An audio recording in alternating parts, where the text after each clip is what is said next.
বর্তমান সময়ে জনপ্রিয় রোমান্টিক জুটি ইয়াশ রোহান ও সুনেরা বিনতে কামাল।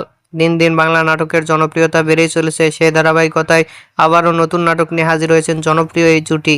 নাটকটির নাম কেউ না জানুক। এই নাটকটিতে অভিনয় করছেন বর্তমান সময়ের আলোচিত অভিনেতা ইয়াশ রোহান ও আলোচিত অভিনেত্রী সুনেরা বিনতে কামাল। এ নাটকটি রচনা করেন এলেক্স উজ্জ্বল এবং পরিচালনা করেন শাহ মোহাম্মদ রাকিব। নাটকটি খুব শীঘ্রই ঈদে বাংলা ভিশনের পর্দায় দেখতে পারবেন। আপনারা দেখতে চাইলে অবশ্যই বাংলা ভিশনের পর্দায় চোখ রাখুন এবং নিয়মিত নতুন নতুন নাটকের আপডেট পেতে হলে অবশ্যই চ্যানেলটিকে সাবস্ক্রাইব করে রাখুন।